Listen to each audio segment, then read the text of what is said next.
Hey everyone, so I don't know if you can hear it in my voice, but I'm actually sick this week, so please excuse me. We're not going to do anything too fancy. What we're going to do is we're going to review the VSonic VSD5S. This is the new S variant of the VSD5 from VSonic. It's apparently meant to be an improvement in most regards.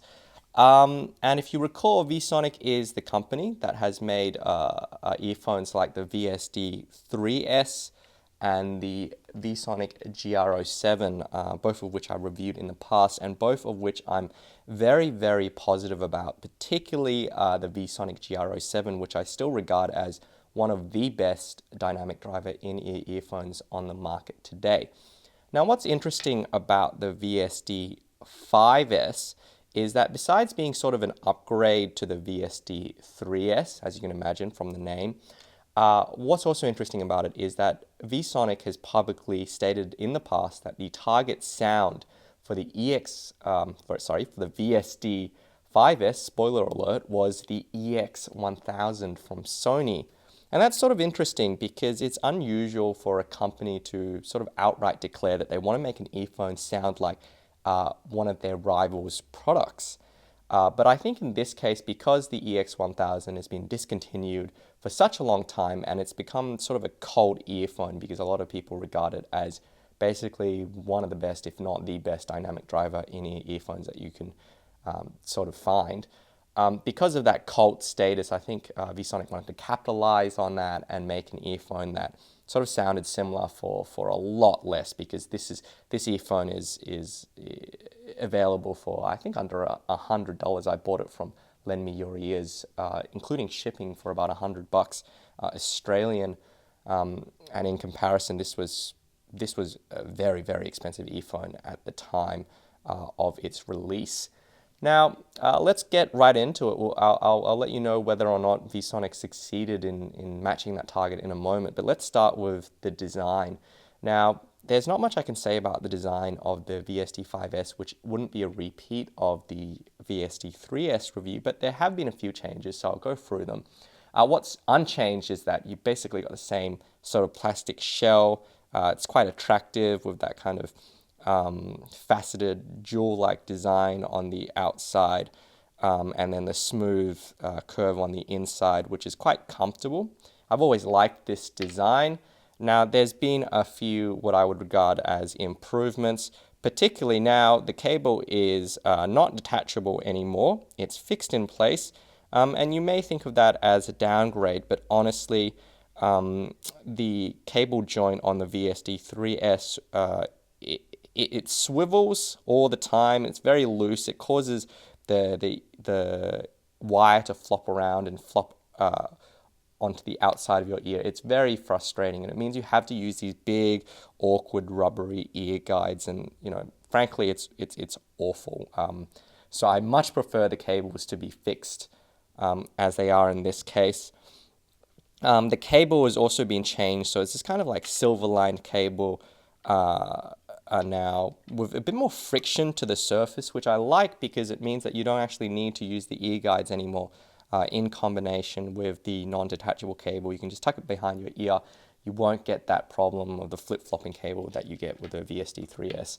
Another aspect of the design that's been changed is that a lot of the Y splitters, I should say the actual Y splitter has been changed to this more chunky kind of black plastic, as well as the cable plug on this end.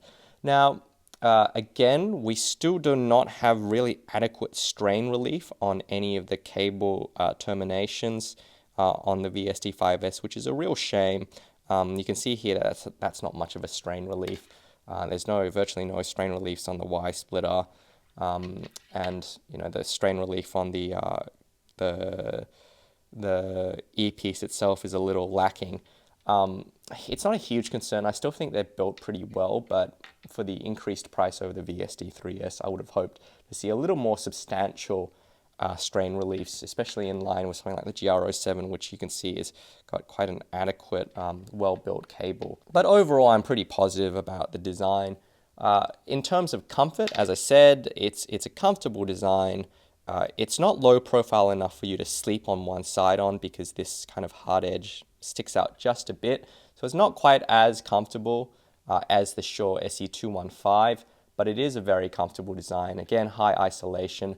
Now, one thing I should note is that the stock tips that were included with this, I didn't really like them. I find them a little stiff, a little hard, and the standard kind of medium size that comes in the box fitted didn't actually seal with my ears, so I had to use the larger stock tips, and these aren't particularly comfortable. So I did switch to the spin fits that we talked about in the last video. Okay, so let's talk about the sound, and I'll get this out of the way first. The VSD5S doesn't sound exactly like the EX1000. It has some similarities, but some major differences, and it's probably a good thing that it doesn't sound exactly like the EX1000. So if you recall, the EX1000 is an earphone that has a kind of slightly warmish tilt in the bass, but relatively kind of flat and natural sounding, all the way up to the treble, at which point the treble has this massive spike on the EX1000, and it sounds, you know, for some people it sounds really textured and spacious and airy, but on a lot of modern recordings, on a lot of tracks, it ends up sounding really splashy, really hissy. It tends to emphasize sibilance, and on things like synthetic drums, on cymbals, that kind of thing, it ends up sounding like a bit of a mess, in my opinion. So it's actually not my favorite sound, because the EX1000 will eviscerate badly recorded songs, and not to, you know, any great benefit. I actually think I think the 7550 from Sony with a little bit of a reduced treble peak sounds better than the EX1000, but it's got a lot of fans, the EX1000 does, so that's why VSonic has wanted to sort of make a similar sounding earphone. Now, the VSD5S is different from the EX1000. It has more bass, particularly more mid-bass than the EX1000, but also the treble peak. The treble is probably where it's most similar to the EX1000. It has this kind of treble peak that can sound splashy and can sound aggressive at times, but the treble peak on the VSD5S is a little different in two ways. It's, number one, not quite as aggressive, which is a good thing, I think. But it's also, I think, a little lower in the frequency range than the EX1000. I'm not absolutely sure about that, but for instance, on the track For You by the Japanese artist Rie Fu, the VSD5S actually sounds, I would say, even more sibilant than the EX1000. On that particular track, which is interesting. It tells me that the treble peak is actually slightly different in the frequency range. It's actually more, I think, of an all-rounder kind of sound because of that added mid-bass. You don't get the same sense of spaciousness and you know, kind of that wide soundstage that you get from the EX1000. And I think that's partly to do with the kind of interesting design of the EX1000, the way it sticks out of your ears and doesn't isolate any noise. In comparison, the VSD5S naturally sounds more closed in just because it is a sealed earphone that's kind of offers a lot higher isolation. So again, I think it's more overall practical and more suited for modern day recordings. That said, it's still quite a aggressive sounding earphone. I guess what you would say is that the VSD5S is sort of like if you took the VSD3S and you cleaned up the bass, particularly in terms of reducing the kind of mid-bass emphasis that could sound a little bit congested or a little bit uncontrolled on the VSD3S. And you increase the treble to the point where it was starting to edge on splashy and aggressive. And that's how you would end up with the VSD5S. They still actually have a very similar character, but the 5S is obviously a tweaked version of the sound. I think that the VSD5S sounds really, really good. but it's not quite the same all-rounder or safe kind of fun sound that the VSD3S has. It's much more of an aggressive sound, and on some recordings it will sound harsh and splashy. And in that respect, it's actually quite different from the GR07, because the GR07 sounds much more flat in comparison to the VSD5S. It's actually much more of a dry sound. It's much flatter in the bass. There's not as much kind of mid-bass emphasis on the GR07, and also the treble doesn't have that same sort of peak.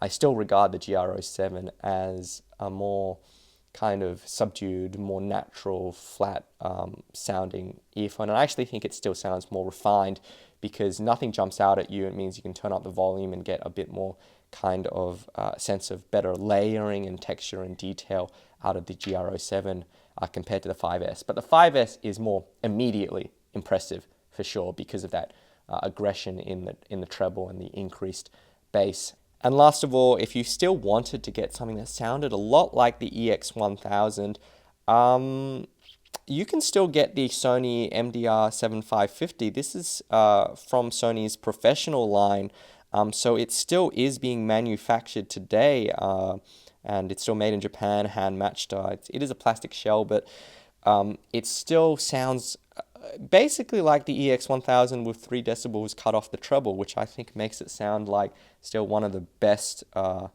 earphones. I think the 7550 is a marvelous sounding option. It's sort of underrated, I think. It's still not as practical as the GR07. If you want something that's a bit more practical in design, I'd go for that. Anyway, if you've just got the new VSonic VSD5S, let me know in the comments your opinion on the sound. Now, I realize that I do not actually have the VSD5, the original, to compare with the S variant. Apparently, the VSD5S has more treble and a bit less bass, and overall it's meant to sound a bit more refined. I'm not too sure. So if you have any sort of insight on that, please let me know, because I'm sort of curious.